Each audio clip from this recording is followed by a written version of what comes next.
kg. Hai la start acum. Da.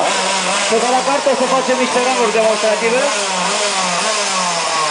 Hai mai în față. Atât. Stai o secundă.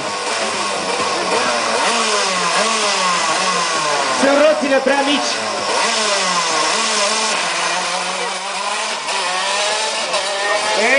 Cam cum e treaba asta? Chiar zici că e cu telecomandă, aplauze. Care aveți telecomanda de la Carrefour? Este asta extraordinar de rapid. Nu știu dacă o să putem să vedem și un timp. 14,65 și 116 km la oră. Aplauze pentru curajosul nostru concurent. Și mai ales pe întoarcere, să-l aplaudăm și pe el. Bine, minunăția asta merge foarte bine pe curbe. În linie dreaptă doar câteva reprize, așa. 14,6 pentru o capacitate de 125 de centimetri. Aplauze! Haideți să-l aplaudăm! Multă putere, multă putere! Cam mici roțile, nu putea să alinieze între senzori. Da.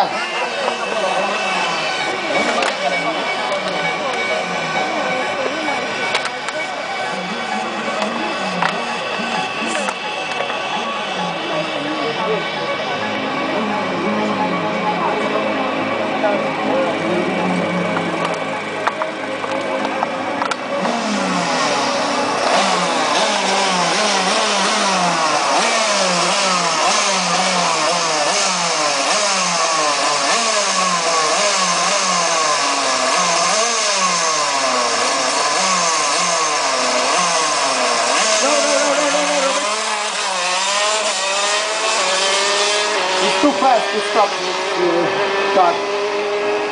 E ca un țâncar de la undeva. Când vrei să dea una și o taie repede.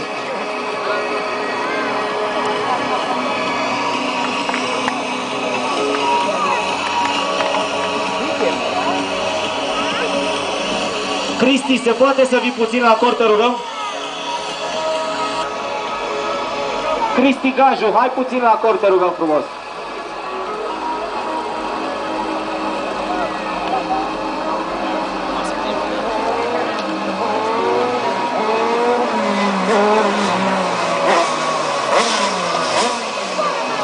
Cristi, te așteptăm la cort.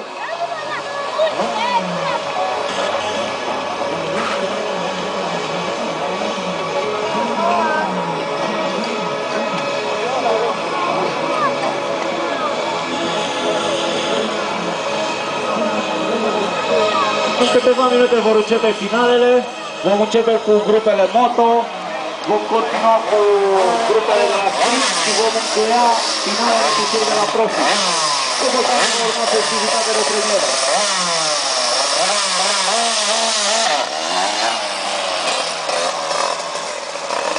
Toate înfățirile de la finalele de la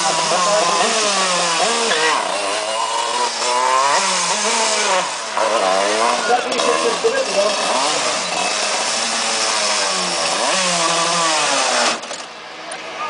Cred că merge pe Duracell. Haideți încă o dată aplauze pentru curajosul nostru Lucarto. Îți mulțumim frumos. Să așteptăm de ce nu și cu un kart mult mai puternic.